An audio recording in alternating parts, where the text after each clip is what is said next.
All right, we are back in action. 3-day holiday weekend. Welcome back, everybody, to the morning show here on Stock Market TV. Spencer, JC, Steve, Alfonso with you this morning, as we are most mornings.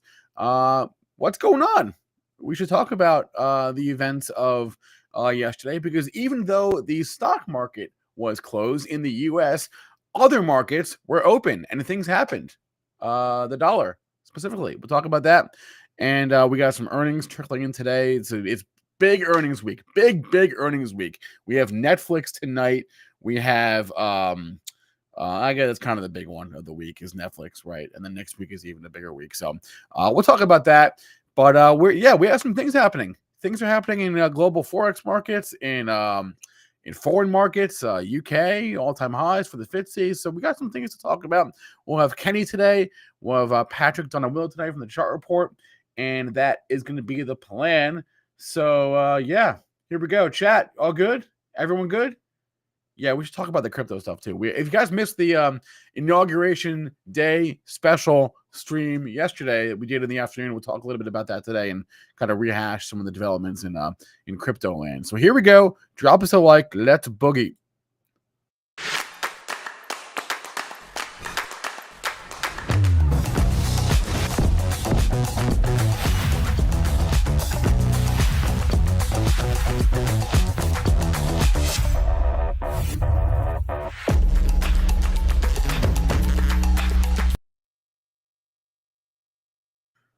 Oh, we out here. What's up, Mr. Strazza? Hey.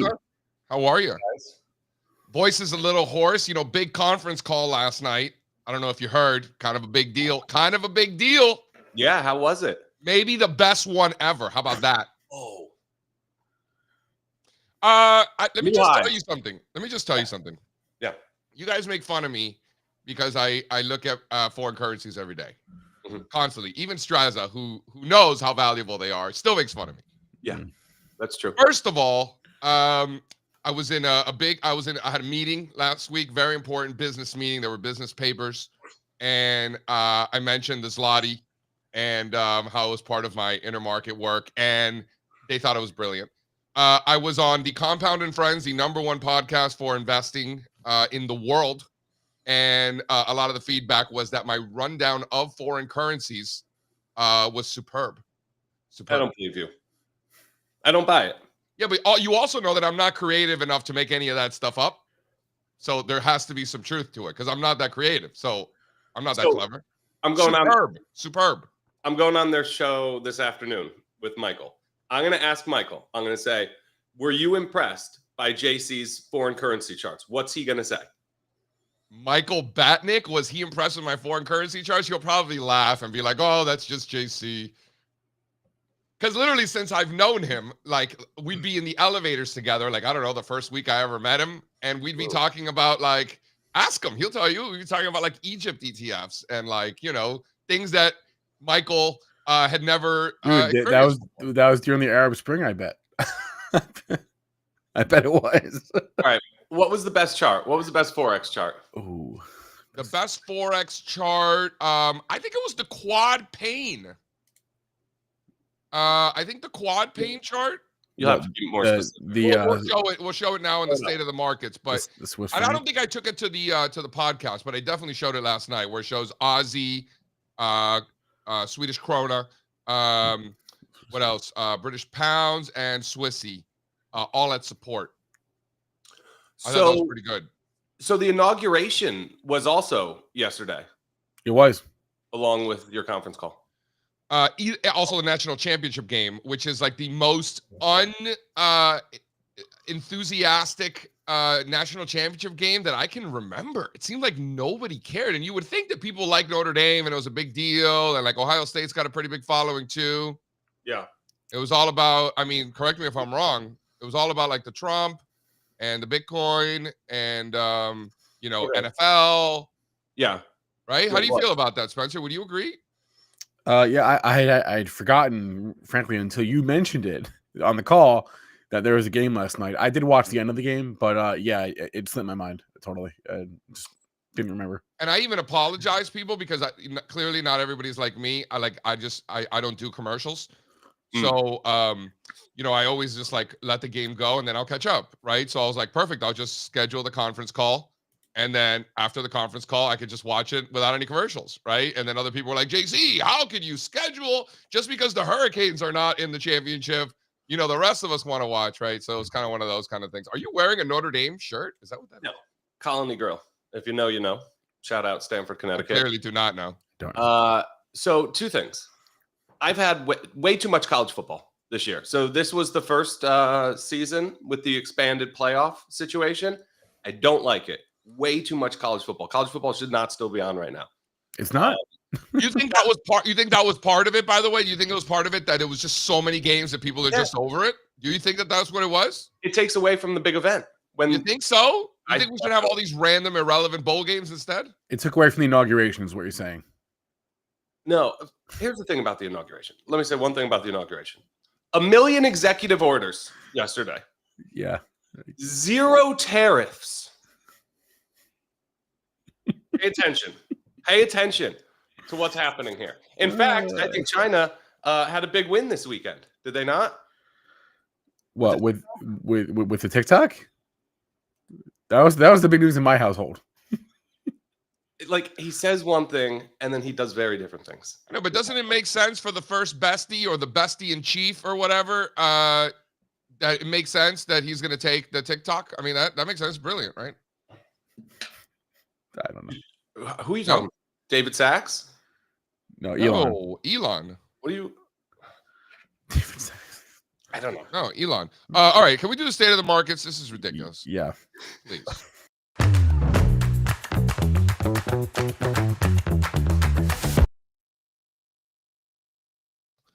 All right, ladies and gentlemen, we've got the Dow futures today up 165 points, 43,860 for the Dow. S&P 500 futures up almost 0.5%, 6,060, about 0.5% away from a new all-time high for the S&P 500. Less than 1% away with so much pessimism out there. It's wild.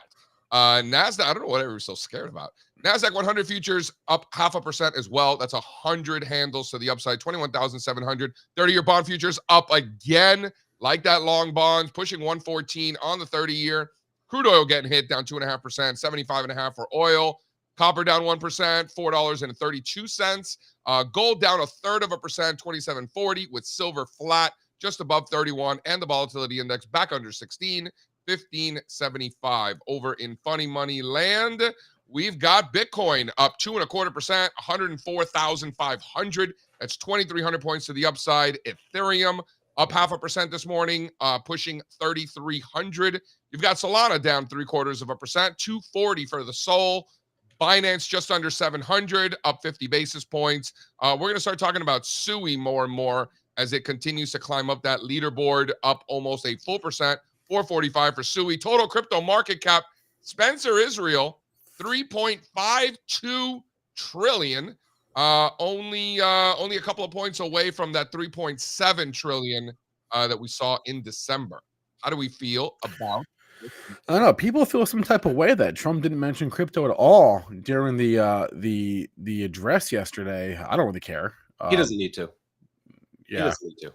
I don't think. No, that's a good point. He doesn't need to. And by the way, in the debates, I remember because I bet on Bitcoin being brought up in the Biden-Trump debate, also was not mentioned, and I was surprised by that. So the fact that it wasn't mentioned in the debate, it wasn't mentioned yesterday, I guess that's not that surprising, right? I don't know. People wanted it, but it doesn't matter. Like, did people want it? Who wanted it? People who own Bitcoin. I don't know. I feel like like anything, it's used to justify price action, right? So didn't Elon say Doge to the moon? He did say that though. Yeah, I don't know. And then the CNN is talking about how he's doing like the Nazi sign. I mean, come on, guys. Well, if you, that I don't even want to go there, but I mean, come on, they're really, really stretching. Well, really. I mean, it's fine if you hate them, but like now you're really pushing. Did you see the video, JC? I did. Okay, well, we'll let the video speak for itself. Yes, Steve. The moon is that way. I don't know, guys. I feel like we were gone. Think Elon Musk is a Nazi? No, I think he's just weird. Right. Yes. I think he's just a weird. I think that's right. I think that's probably right. Do you guys feel like so much happened this weekend? Yeah, it did feel like a busy weekend. Right? What happened? Everything. Well, Like you what? know, So much to talk about. Like what? Give me Are you one long- thing. all right. Are you long this Trump token? Yes. no, I'm not. Bullshit. You bought that thing? Me? Yeah. Yeah, of course. What's wrong with you? Dude, Where do people buy these things? Spot dog. Yeah, I was Obviously, gonna ask. or Radium. It's probably on Spot. I bought it on Spot, but you could have bought it on Radium. You bought it too, Spencer? no, I maybe I would have, but honestly, I haven't been able to figure out how to use my Spot.dog on anything other than my desktop computer, so I literally can't make transactions from my phone. Think about this. no. Greatest memes ever. I was unable Jesus to. Christ, greatest meme ever. Gold up there in greatest memes ever. Bitcoin, great meme. Trump is a meme. MAGA is a meme. This is a community that they just invented, just like all these other things. It's a meme. So if you understand the memification of society and the Trump, which is meme as fuck, if you will, drops a token, you shut up and buy it. Ask questions later. So that's what I did. Is this not? Clearly, I didn't buy enough. So the president of the United States has launched his own meme coin. So he wasn't the president, for the record. This won't matter in 6 months, right? Like, why won't it matter? Isn't it just more evidence of this new environment? Yes. Like this is glory days for. By the way, it's not new anymore. FYI. Yeah. The inauguration was yesterday. No. I'm saying that Trump is a new president, yes, but the environment of the memification of society is not. Think of how far we've come. This morning, I was watching Brian Armstrong do an interview at Davos in Switzerland. How happy does that make you? Because you have a man crush on him. It took way too long, right? But this is a man who wouldn't be at Davos just last year. that's true. No, that's right. Just last year. He's sitting at the table now with And then what's going on at Davos? Economist skiing? Yeah. Yeah. World Economic Forum or whatever. It's every year. Is that that super woke thing that they do in Geneva? I would not say it's woke. No. If you're important, I think it's like the woke ground zero. I wouldn't say that. No? All right. It's just what a day for crypto. What a time for crypto. Can we talk about real assets? Can we talk about real assets, please? Please. And then on the other side of things, did you notice last week the news about Hindenburg research? Oh yeah, we talked about this in Slack, but we didn't have a show. Josh was giving him a big shout out. Josh is a big fan. Terrible. So they almost threw Andrew Left in jail, right? Everything he's in jail with Citron. What? Not at the moment. No, he's not in jail. He's not. But he got in big trouble, right? Hindenburg's closed. Didn't Chanos shut down like 2 years ago or something? Yes, Chanos is no longer doing the whole short selling thing. Too hard. So Elon Musk has the best seat in the White House, right? Hates short sellers. Right? Like it's just a bad time to be a short seller. President of the United States is launching a meme coin. Brian Armstrong is at Davos. God bless America. Everything's good in the world. Can we talk about real assets, please? Slide 4, if you will, Mr. Spencer. Yeah. China. So this is the S&P 500 that is in an uptrend. And I've studied many bull markets over the years, and what you're going to find is that these indexes tend to be in uptrends during those bull markets, right? Very consistently. And so this time is no different. A series of higher lows and higher highs. The S&P 500 is less than 1% from the highest close in human history. And while this is all going on, I just want to give a shout out to newsletter writers there in slide 3. What are these guys so angry about? Anybody? Like, you saw the largest net inflows into money market funds since April of 2020, when it literally felt like the world was coming to an end. And that was the beginning of the greatest 52-week period in U.S. stock market history. We just had the largest inflows into money market funds since then. And now the largest 1-week rate of change in bearish sentiment among newsletter writers, again, since COVID. What are these people so scared and angry about? Anybody? I'll tell you what I think. I don't think this is right. I got to talk to Grant about this. This doesn't look right. Are you sure this data is right? We know. How could it be?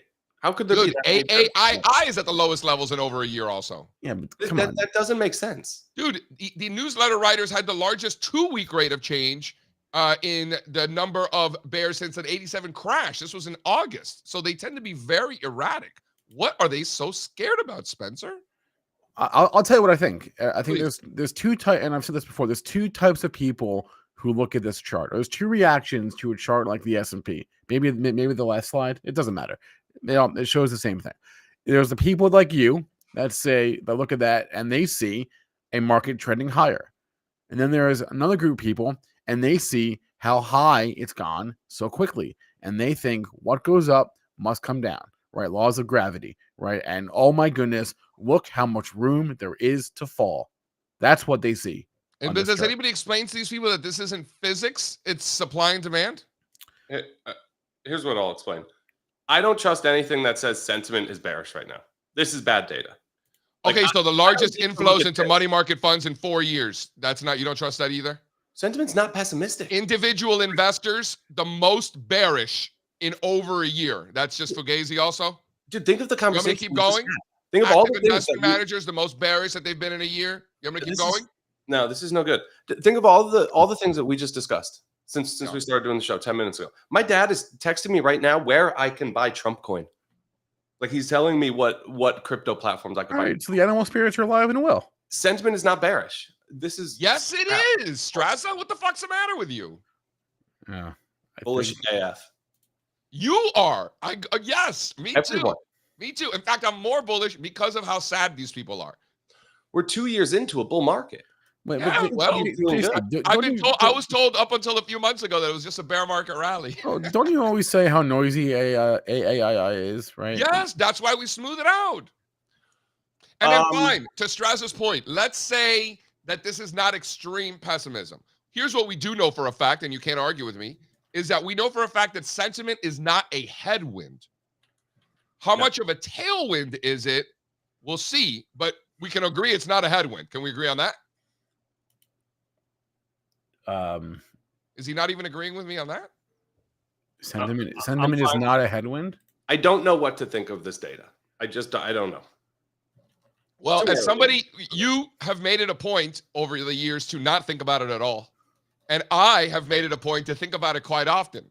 So why don't we defer to the one who thinks about it? First of all, that's not true. It's like my wife. True. My wife's like, "What are you doing?" I'm like, "Oh, I'm thinking." Like, what are you thinking about? It's like, well, I have a job and a career where I have to think, right? It's not like I'm just like a plumber that fixes plumbing. Like I have a thinking man's job, so I need to think. You just go for walks, like in the middle of the day. Yes, I go for walks in the middle of the day to think. This is what I do. I think about this data when it matters. I think about it at extremes. I don't need to come on here and talk about it every day like you do. Oh, so these are not extremes. I don't think so, right? We're in the middle of a 2-year bull market. Well, as somebody who thinks about this quite often, I can tell you for a fact that it is quite extreme. Can we go to my favorite chart? This is a big one, guys. This is a big one. Throw up their slide 2, please, if you will. Mr. Spencer Israel, and then we'll bring on Kenny Glick. This is better. This is better. This is okay. Yeah. All right. Sentiment stuff, just not your best work.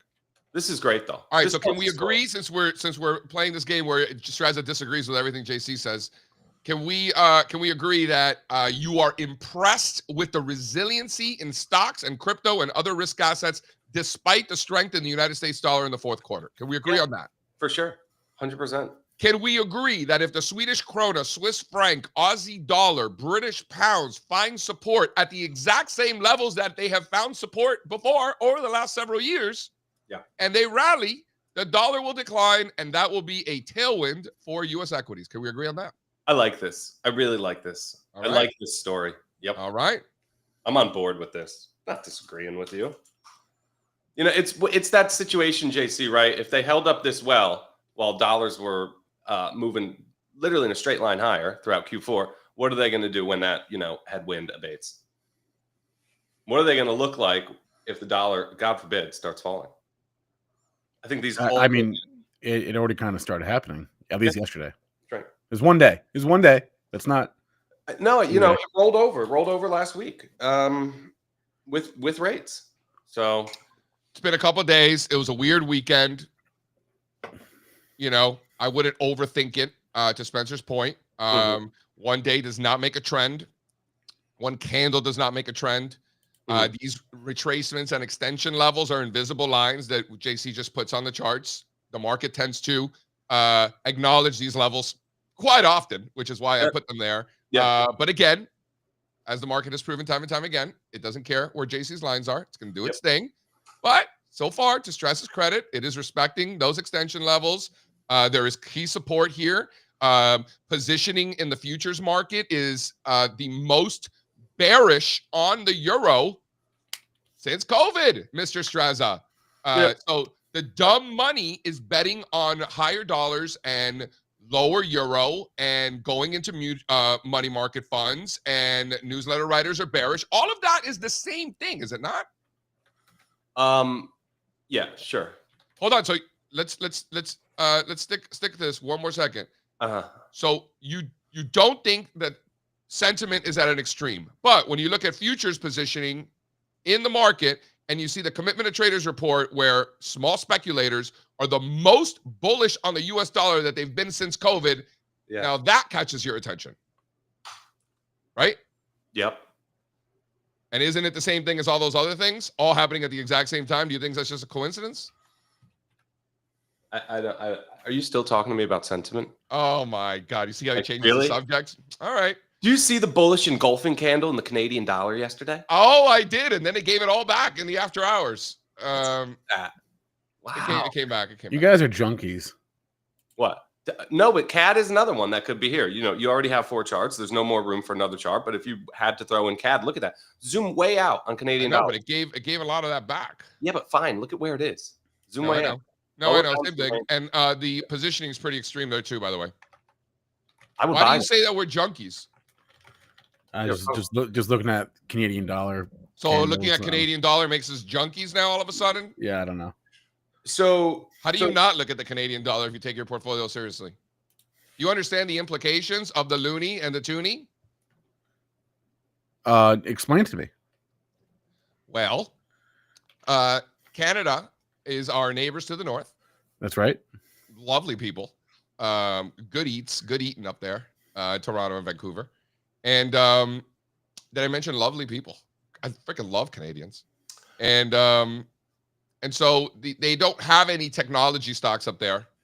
And they've won. Right. And then they have I like how they do the bank thing. Americans have way too many banks. They got like 4 big ones. So I'm a fan of that. And they got a lot of natural resource exposure. You know, things like rocks and energy. And then also they do the drugs. They're good with the drugs, like the what's the drugs? Like what is it? Like publicly traded like acid companies? Like what are they doing? Like psychedelics, right? Like that's cool. We don't have that shit in America. You know, they do what else they got up there? They do a lot of industrial. They have banks, they have railroads, and they have no healthcare. No healthcare stocks not allowed in Canada. Not allowed. Yep. Forbidden to have healthcare stocks in Canada. So, you know, it's a very different market. It smells like Europe. Yeah. Right. In some cases. It smells like with Europe. The industrial exposure and financial exposure, lack of tech, you know. So that's why I think that we should pay attention. No, I don't think you actually got to the point of that, what you're trying to say. What was the point of all that, though? So no idea, Spencer. Why it's so important to pay attention to Canada, eh? Yeah, that's what I'm asking you. I just gave you 1,000 reasons. Did he? I'm not quite sure. Yeah, come on. Anybody? No? I'm not quite sure you got there. Okay.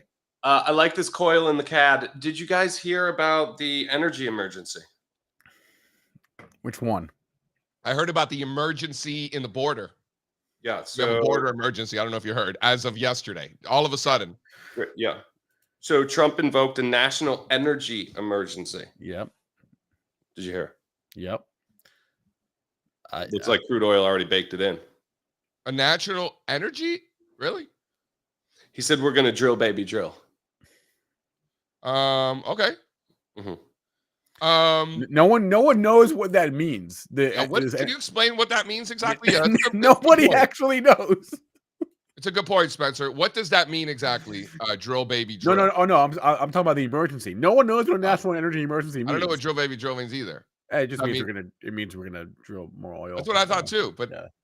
no? I think Chinese stocks are about to be the best stocks. They're going to be all the craze. Give it like a year or two. Everybody's going to chase these things. Everybody's going to love China again. Is there a better investment opportunity than to buy some of the best, largest tech companies in the world in the middle of a technological revolution, and they're trading at like single-digit price to earnings multiples? You can't get any stocks this cheap, let alone some of the biggest tech companies in the world. I'll tell you what, if you had FOMO about this like 3 months ago, right, when they all ripped higher, you have your shot. That's all I'm saying. Dude, these charts are set up beautifully. You know, that little corrective wave, really nice. You're absolutely right, Spencer. Can we how about this one? This to me, to Strazza's point, if you want to throw up slide 5. I want to own all of these. Can you explain explain to the folks what's happening here, Steve? Not a good day for EDU, by the way. Dude, how good is this? Where'd you get this? Why don't you explain to the folks why this is so important? What a great chart this is. So that was the bang. Circled down there in the lower lower panel. That's the bang, right? The best trends start with serious upside momentum, right? So this 1 week rate of change, you know, on a short-term momentum basis, we get this blowout reading just as we're coming out of a beautiful base, right? And now we're hanging out right at VWAP from the prior cycle highs. I think above that level, bulls take control. And that initiation reading, I think suggests that a big bull market is coming. Also coming off a key level. That starting line momentum. Love to see it. You know, I would love to do a study and see if these momentum thrusts and identify some of the ones where it wasn't the beginning. Like how many opportunities, how many times do you think that's happened? You know, I'm forgetting who said this. Like so rare. We've had so many people on the podcast, so I'm just going to steal this. Somebody said, I don't want to give it to the wrong person either. Big moves start with big moves. How good is that? Yeah. I thought that was so great. Yeah, no, that's right. Oh, big moves start with big moves. What's this about Tinder? Did you see the Koifin chart? I think it's just so fun to look at the performance graphs of these different online dating apps. Do you have it handy? No, it was just a funny comment. That's all. Look at the Koifin. It's on Koifin's Twitter feed. I saw it this weekend. Okay. Like whoever said the bull market was over for gays. Look at the chart of Grindr. Nobody ever said that. Yeah, it is still alive. No, that's not a thing that anybody said ever. I'm just saying. Well, don't say it because the price action in Grindr would suggest otherwise. It is a bull market for the gays. Here, huge, massive. Throw up slide 2. I'm looking for this chart. Hold on. Throw up slide 2 there. This one comes from Koifin. Okay. So good. Based on this chart, they're the only ones getting any action out there. Can we get canceled for saying that? No, right? That's fact. It's a bull market for the gays. That's fact. It's a nice thing to say. It is a nice thing to say. It's better than being a bear market for the gays. What's the matter, Spencer? No, nothing. Nothing. Spencer thinks we're going to get canceled. No, we can't get canceled. This is YouTube. Oh, it would have happened already. I don't know. We can push the line. It would have happened. You know. Okay, so tell me. So first of all, in the great state of Connecticut, they call heroes. They call them grinders. Yes. So this is a very Connecticut thing. So the gays stole the sandwich name for their app. And can you explain why in Connecticut they call their sandwiches after a gay dating app? Any reason for that? I can't. And I think it's actually the reverse. I think the gay dating app named themselves after the sandwiches. All right. Actually. Yeah. Right. But some of the so odd. Listen, you get some of the best sandwiches in the world are made in Connecticut, and that's a fact. I'll give you that one. I'll give you that one. Yeah. So good. Also, So good. You have to travel to find out how lucky we are in like the tri-state to have good bacon, egg, and cheeses. I'm sorry, JC. It's something the Cubans don't do well. All the breakfast down here is Cuban, right? So it's the Cuban bacon, egg, and cheeses. They're fine. But God, do I miss like a nice bacon, egg, and cheese on a hard roll, real greasy, a lot of butter on there, double egg. Yeah, I mean, bacon, egg, and cheese is like a gringo thing. Cubans don't know nothing about that stuff. just the best bacon, egg, and cheese is Connecticut. Yeah. 100%. Connecticut. It's like New York, New Jersey, Connecticut. You know, they're all similar. They, you know, I would go deli. I would go like diners in Jersey, but the ones in Connecticut and New York are really good too. But it leans that way. You know, I think the sandwiches get better as you go east. I think, but like that's like the mecca of some of that, good stuff. And the Cubans don't know nothing about any of that shit. Cubans don't do diners. Those states, they're good at a lot of the same things for sure. Just great bread. So this is my favorite pizza in Connecticut this year. So this is Colony Grill. You should go to the original, but they're everywhere now. You can go in Fairfield. There's one right on the Post Road. I go to the one in Stamford. But it's the best pizza. It's the best pizza in the world. Shout out Colony. I had someone over the weekend try to tell me that Pennsylvania is in the pizza belt. I don't know what they were talking about. No, I can tell you for a fact it is absolutely not. Right? Yeah, I don't know. How about how is the Italian near you though? It can't be bad. No, the Italian food is good. The pizza's not, but the Italian food is good. Yeah, because we got Italians, we got Dutch, we got Portuguese. The Portuguese are cool. Good fish around here. And what else we got? I think that's it. Oh, we got Dominicans too. Dominicans are cool. Any bagel game? No, all Gentiles here, no Jews. Wow. Yeah, it is. The bagel game is unacceptable. I mean, just atrocious. Right, Connecticut does that well. Jersey does that well. New York does that well. But over here, I'm bringing it back. I had a Jewish bagel. I had a Jewish bagel yesterday. I just want to say, make it yourself. You got to make your own, right? Get the capers, really thinly sliced red onion, some thinly sliced cucumbers. I love cucumbers on there for the crunch. And that way you could be as liberal as you want with the cream cheese, right? Everybody wants a different level of cream cheese. I think you really. I want to get back to the drugs. I want to get back to the market. There's things. The drugs in the market. Hold on. I want to talk about drugs. Yeah. Because Strazza has this thing, and I've come to like kind of his side from a logic standpoint. Now the market is not logical, as we know, because we're crazy between the ears. Yep. So I see anecdotally these drugs killing people. The ones that instead of exercising and eating healthy, they just take a drug, right? And like that has never made any sense to Strazza. It has made little sense to me, making less sense as time goes on. Why don't you throw up slides 7 and 8 there, please, Mr. Spencer Israel? I love that you're bringing this up, JC. So oh God, it's so good. This is so good. Who made this? You made this? Bonds made this? No, that was me. So we were talking about this yesterday. Your boy Josh liked this chart. If you want to bring this, if you're going to be on, you're going to be on with Josh and Batnick? No, I think it's me and Batnick. I'm going to be there for Josh. What are your thoughts? But I'm going to bring this. You already talked to them about this? You want to see a better one? Go to the next one. You didn't see the podcast? You're stealing my thunder. I've been catching up, man. I started listening. This is so good.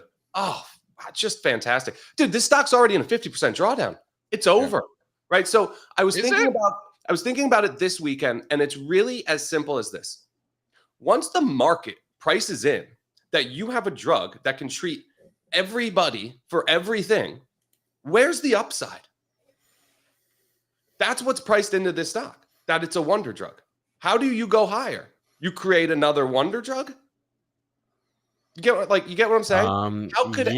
How could expectations get higher for a company than they invented the wonder drug, and it's going to treat everything? Every indication, this just gets approved for. It's not that dissimilar to Moderna, if you think about it, and Pfizer. They create these vaccines that everybody gets. I hate to say Spencer's right, but I think Spencer might actually have a good point here. And then what happens after that, right? Where do you go from there?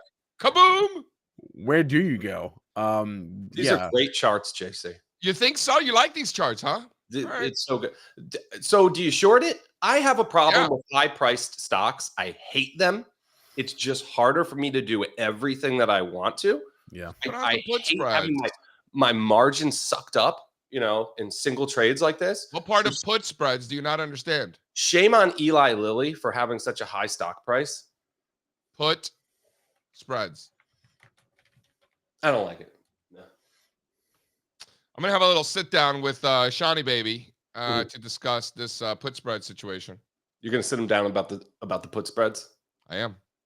I think there's opportunity here on a break. I'm not in any rush. I'm going to wait for this thing to break because here's a good point, right? That people have brought up. Like JC, you point out all these head and shoulders tops that don't complete to the downside because it's a bull market. How about this one? How are you so sure this is going to complete? Well, first of all, I'm not sure.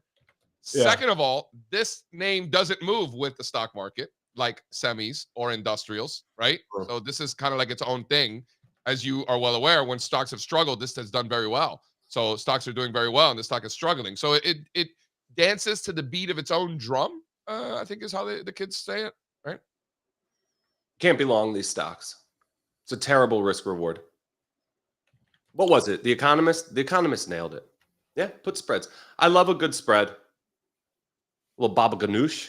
Little baba ganoush. You like the baba ganoush? Oh, dude, eggplant spread is so underrated. It's just it's all right.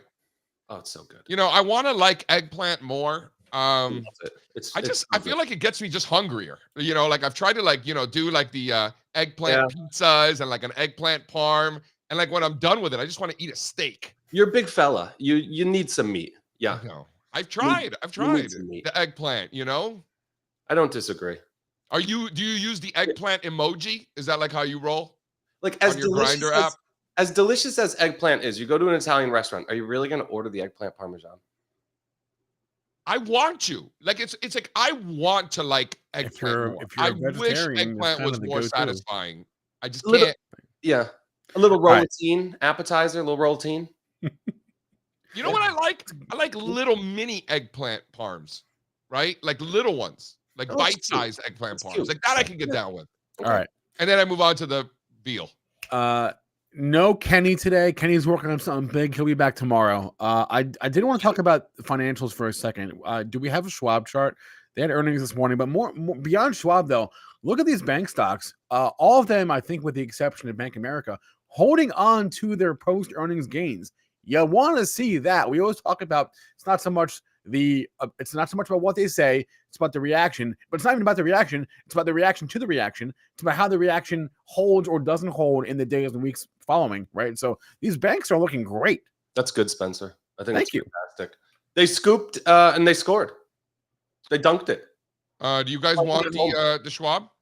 Mm-hmm. Schwab is up, I think, 4% this morning. Last I checked. You can go to slide 3 there.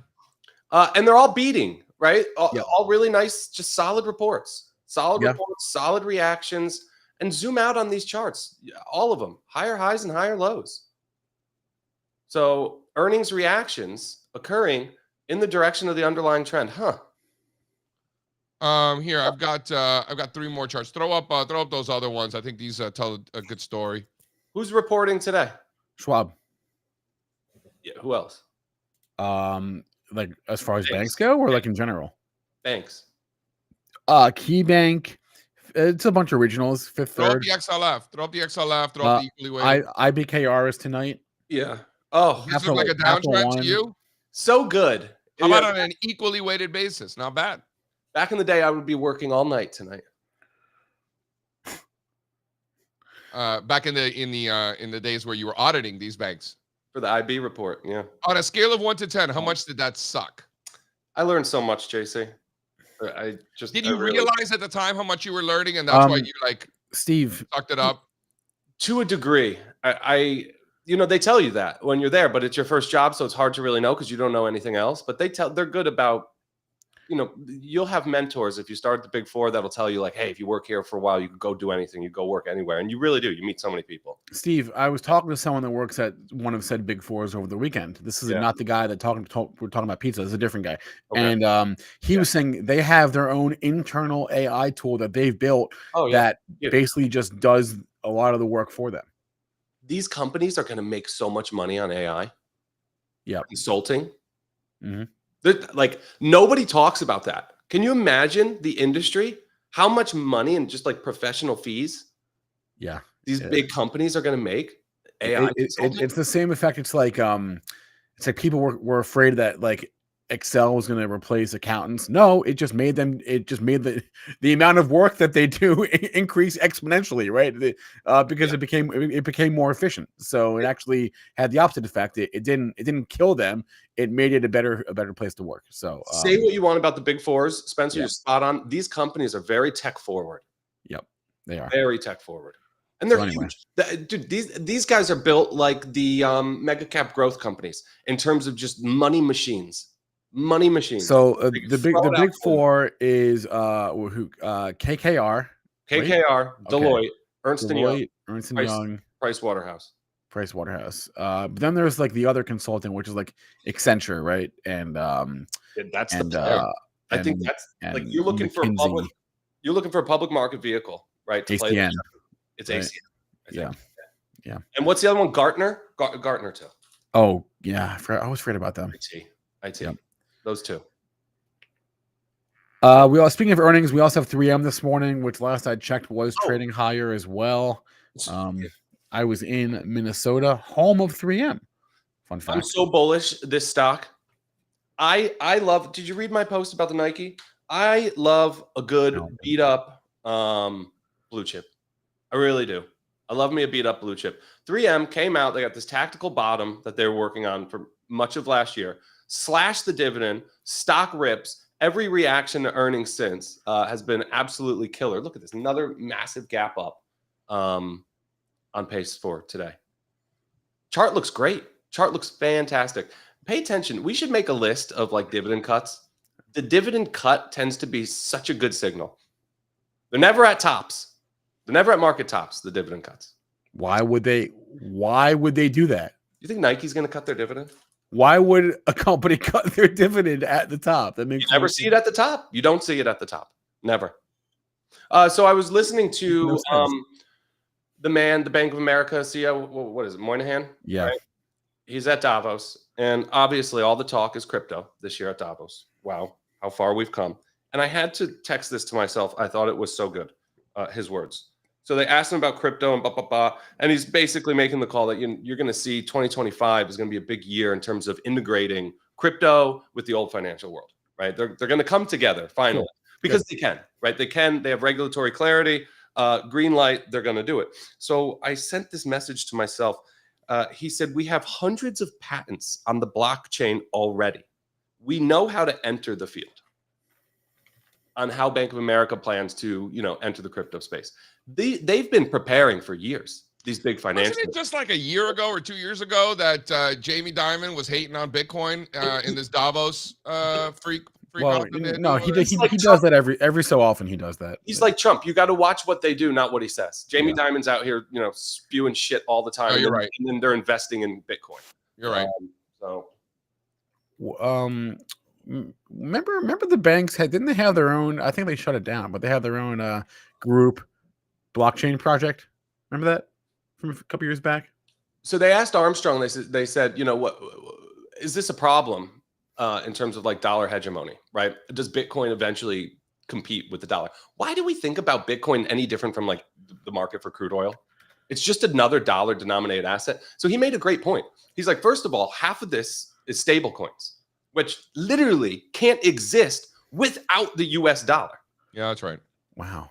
Dollar hegemony. Big SAT words from Strazza this morning. Hegemony. Great word. Hegemony. Big word. Tell me, what is that word?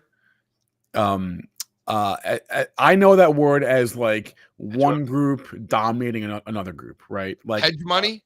Hegemony. It means like hegemony. It means one group dominates another group, and the group that is being dominated does not realize that they're being dominated. I love that we have an English major here on the show. It's honestly, it really is helpful. I'm not an English major, but I just know that word. So in the context of definitely what Steve, word English major. In the context of what Steve just said, the dollar is the leader, right? And everyone else is dominating, and everyone else kind of is being dominated by the dollar. You should write a book, Spencer. You know what? Speaking of the dictionary, you know what Trump said? He said his favorite word is tariff. He said it's the best word in the dictionary.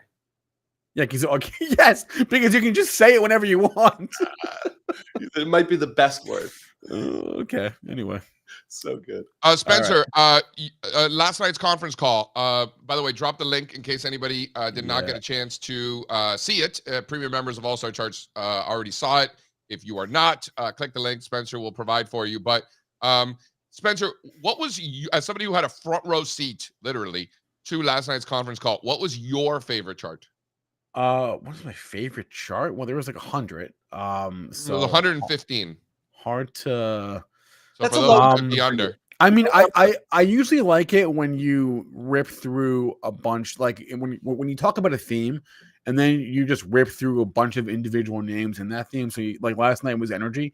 You just rip, and you don't spend a ton of time on each chart. It's like 10, 20 seconds on each chart, if that. But you just like you say, here's a theme, and here's examples of that theme playing out. So you had a few energy stocks that I had never even heard of before.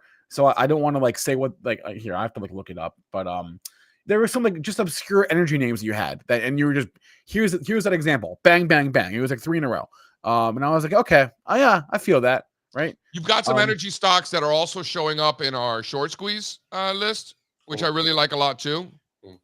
Throw up the new slide too there, Spencer, just so everybody gets an idea. So some of these energy stocks that Spencer was referring to. Well, don't give away the farm. Are coming from this. We're not giving it away, but this is really important because just because there's a high short interest, just because there's a large number of days to cover, doesn't mean that the stock's going to squeeze, which is why we sort by short-term momentum, right? Because again, they say you shouldn't kick someone when they're down, but the truth is that's actually the best time to kick them, when they're already down. So the names that are already squeezing are those participants that are down on the ground getting kicked. Those are the people we want to kick some more, right? I just think it's such a terrible take. I hate when you get on this. Why is that a terrible take? That's true. I'm not getting it. Tell me then, genius, why we sort by short-term momentum. Explain why. What is Portillo's? I'm so hungry. Have you guys? Portillo's is Chicago hot dogs. Yeah, you don't need to. No. Well, yeah, it's hot dogs and Chicago like beef. Dude, if you're gonna go to get dogs in Chicago, you want to go to the Wiener Circle. Okay. 800. You gotta go to the Wiener Circle, and if you go to the Wiener Circle and you tell them that you want a chocolate shake, these women lift their shirts up and they give you a chocolate shake. Okay. Portillo. I'm dead serious. Yeah, Steve, Portillo's is to Chicago what like Shake Shack is to New York City. Does that make sense? It looks disgusting. This looks like the food from Costco. No, it's not bad. So wait, Steve, JC, there was also the chart last night that from Grant that showed the what was it? It was like the diamonds and the triangle and the. Oh yeah, you like that one? Yeah. I forget what it. I forget what it showed. I'll refresh your coffee now because we're gonna talk about sentiment. Yeah, literally. Every Bitcoin miner in the world is on this list, as always. It's hilarious. Throw up slide 3 there. Comstock Resources. Shout out oil and gas. No, Christos is right. The chocolate shakes are not free. You have to tip them well for you to get a good chocolate shake. This was the chart I was talking about. Yes, right. Okay, sentiment where it had been and where it is. That's so what the triangles are where sentiment was a month ago, and the black diamonds, of which I am more of a double black diamond kind of guy. If you know, you know. Really? Are current. No. Haven't we done enough? Sentiment? Yeah, no, I know. I asked Spencer. I didn't mean to go there. Favorite charts were from last night. I didn't really remember what the chart even said. I just know I remember liking it last night. So in other words, sentiment was bearish a month ago, and now it is even more bearish and getting more bearish. I just don't understand what all these people are so scared about. Right. What are you so scared about? Bull market. You buy stocks in bull markets. I'm bringing it back. Steve, do you care about DR Horton? They had earnings this morning. Are you interested? I think the Bills are going to win the Super Bowl. Oh, gross. What does that have to do with the price of tea? They got it. Gross. Josh Allen is just on fire, man. Oh, stop. Gross. Are you asking, Spencer, if I have feelings about DR Horton? I think the home builders are all buys. I think you buy them. You just buy them. Just plug your nose and buy them. You buy them for the same reasons you buy industrials and semiconductors. You just buy them. How do we feel about Netflix? They report tonight. Do we have thoughts there? No, I don't think about Netflix like ever. Oh man, poor Netflix. It used to be Fang, and then the group expanded. Yeah, and then they just kicked Netflix out of the group entirely. It really is. It's like the forgotten equity. Netflix. Like this used to be one of the hottest names. It's all anybody talked about. Nobody talks about Netflix. Yeah, for like 8 years.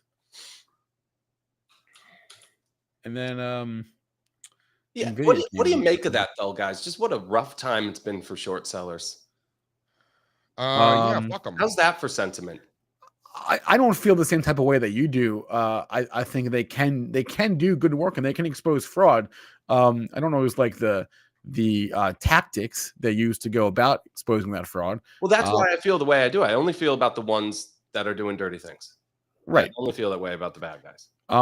But hey, even the dirty players have, done some good work over the years if you just go back far enough. And Listen, short sellers, professional short sellers that all they do is short stocks in bull markets are going to get steamrolled quite often, just like the perma bulls get destroyed in bull markets. Like, I mean, excuse me, in bear markets. You could be right about what you're saying, and the market doesn't give a shit. Like, remember that report from last year? Remember they went along Rocket and they shorted UWMC, and it's like those are, I'm sure they did it via options, but like those are pretty correlated stocks. They're both going to move together, so it's kind of hard to do a pairs trade on that.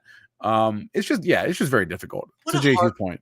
What a hard business to be in. How do you think that decision gets made, JC? Like, how do you, like, does Jim Chanos, like, he wakes up one day and he zooms all the way out on a chart of the S&P 500 and he goes, no. I want to bet against this. I'm going to make my life betting against They start with like stories, they're in cahoots and talking to a lot of people. Yeah. And they hear things and they dive in and they go in and research the situation. Like, for example, my boy, one of my roommates from college back in the day, after school, he went and worked for the government, like doing like, stuff in shady places in China and in Africa, and like working for the US government, like doing things he can't tell me about.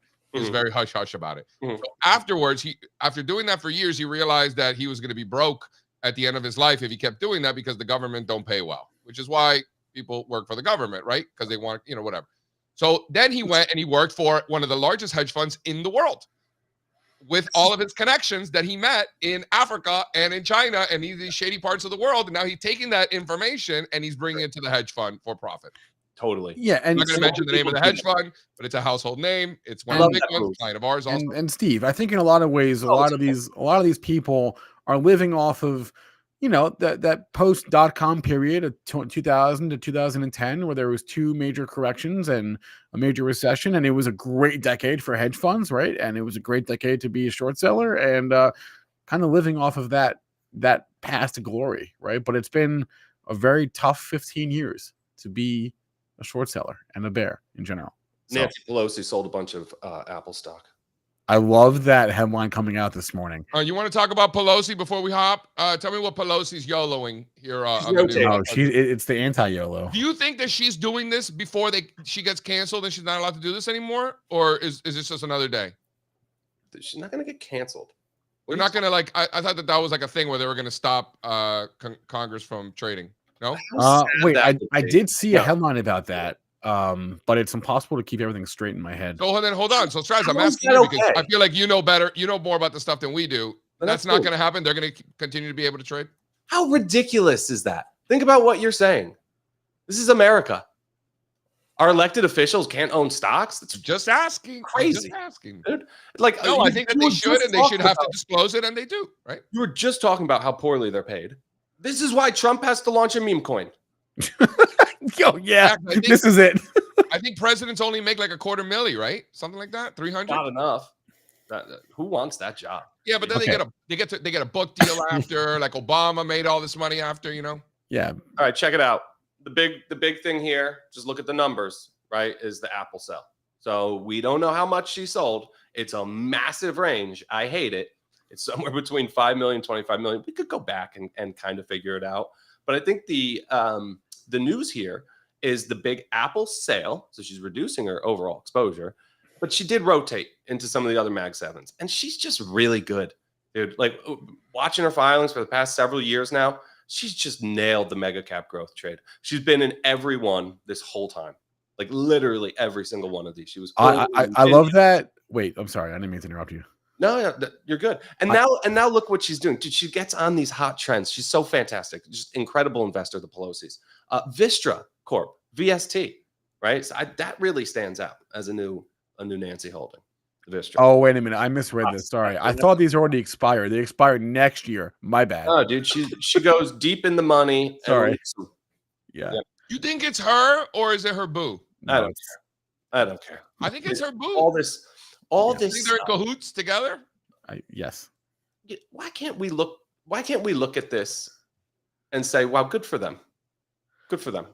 Good investors. Well, personally, I don't give a shit about them at all. I'm only interested in myself. So if I can take some of this information and use it for myself, that's what I care about. I don't really care about them. Well, like, investing isn't harder for the rest of us because Nancy Pelosi's good at it. That's true. And what you're I not like, making less money because she makes money. What are people? Right. You're not making money because you suck, Steve, not because of her. Steve, don't we also know? That's true. We also know that they're not any better at this than like the rest of us. Right? No, she's in line performance with the market. Right, exactly. Which is why I don't really care. If she was crushing it, I might feel some type of way, but she's not. Right, for all her inside information, supposedly, she's no better than the S&P. Right? Everything that you hear about these political, insider filings is false. Literally, yeah. Everything they're no better than the rest of us is false. The implication that they are these money printing insider trading machines is just not true. It's not true. Politics make people crazy, man. Yeah, they do. And that's why we like to take advantage, because what we're doing here as investors is taking advantage of human flaws, and decisions are the worst when emotions are elevated, and politics elevates human emotions. So that is when humans become very vulnerable, and that provides the largest opportunity. That's the arbitrage, right? So we're in favor of it. Yeah, Colony and Stanford, dude. Yeah, I just want to say in the chat, Firehouse Deli, overrated and overpriced. First of all, these college kids can't afford that. My dad told me a story about Firehouse Deli last week. Said it was absolutely terrible. He's never going back. He used to have a Firehouse Subs. Is that what we're talking about? No, Firehouse Deli. They call them grinders in Connecticut. Spencer, I know you don't go there, but it's a very, very popular deli, like an absolute staple in Fairfield County, right there off the post road towards the beach. My dad used to have like a tab with them. Like he would only go there and like get his sandwiches every day. No tab at a deli? That's great. That's my goal in life. Yeah. I got a tab at the local Scottish bar. But that's crazy that you're saying that about Firehouse. I was just talking about it. It's always, dude, we couldn't afford it. It was like literally on the way to the beach, because Fairfield's right on the beach, and like we just drive by it and wave. And then like sometimes like on a special occasion, like your parents are in town, so they take you to Firehouse Deli, and I'm like, this is it. All right. If you're thinking about going to Firehouse, here's the move. Here's what you do. You one of two things. You either don't turn left, right, and go to Firehouse. You go right into Colony Grill, or you just keep driving. You just keep driving down the post road right to Gaetano's. So those are your two options. But just like I'm not going to Connecticut. And by the way, Matt is spot on. Nothing beats Country Cow. That's right. I'm doing a recess and we're getting out of here. All right. Do it. Hungry. We got work to do. I'm starving.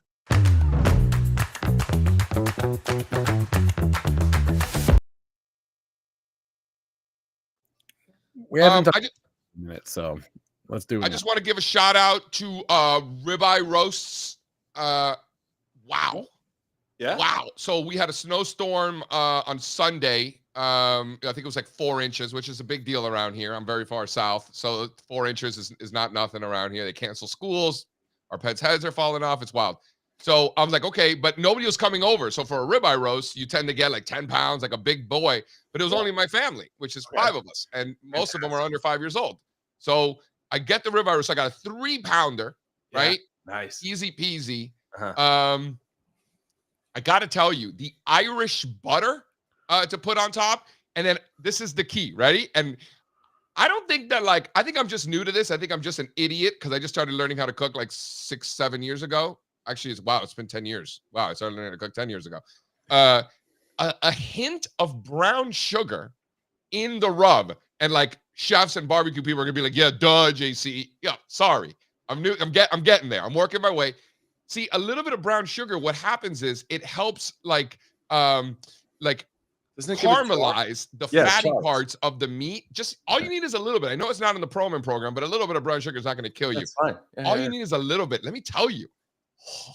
So it like crisps it up. It crisps it up, right? Fast. It's nice. Yeah. Okay. So you just mix it with all the other seasonings? Yes, like salt, pepper, a little cayenne, garlic powder, and then a little brown sugar. Send me a picture of this. Oh, it's going to make you so hungry. Yeah. Nice. All right. Can we bring up slide? I don't know, slide 18 maybe, Fonz. Over the weekend, I was in Minnesota visiting some family, and did like the second most Minnesota thing ever. I did not go play ice hockey on a pond, but I did go to ice castles. And it was honestly snow. Is that real snow? That it's ice, Steve. That's not snow. That's ice. That's so cool. That is ice right there. Wow. So if you want to keep browsing, there was a couple more. It was ridiculously cold.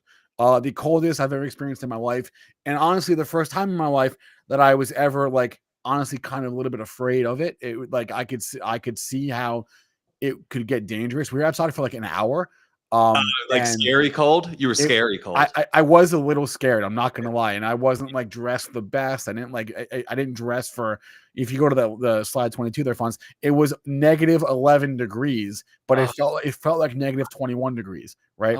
So it was scary cold, right? Expensive. But the castles were awesome, right? If you go look at these other pictures here, it just kind of toggle through them. Yeah, I mean it was awesome. These things were so cool. they were giant. But what is it? What is it? They just do this in the winter. They just do it in the winter because nothing ever melts. It doesn't get above freezing, right? So they just have these giant sculptures of ice, and they just let it go for a month or two or whatever. But it doesn't even melt. No, it doesn't melt.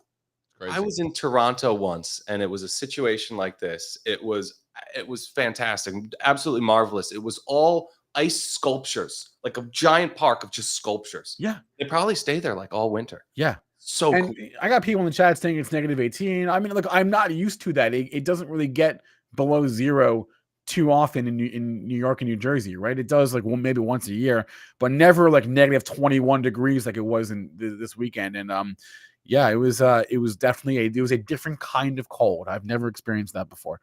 So shout out to everyone who lives in tundra. If you live in Minnesota or Wisconsin or northern Michigan or any of these places, credit to you because it gets freaking cold up there. So Apple's selling off on the heels of Nancy Pelosi's filing. Great. Wonderful. The market heard Pelosi's out. They're dumping stock. Wonderful. All right. Remember when these clowns sold all their stocks because Buffett was selling? Yeah, right. That's right. Yeah, that happened. What is the matter with these humans? No, it's not. Come on, it's not humans. Oh, it's not humans. It's the pets that are selling their stocks. No, it's the computers. Come on. The computers built by the pets, or were the computers built by the humans? It's all algos, man. It's all machines. And the algos were built by what? It's machines trading with other machines, trading with other machines. And then who unplugs them at exactly the wrong time? Is it nobody unplugs them? That's when you get a night trading debacle like 10 years ago, right? No one unplugs them. You have a bad algo, it tanks the market, but I don't know. So new multi-year lows today for technology stocks relative to the NASDAQ 100. Just an FYI. Wow.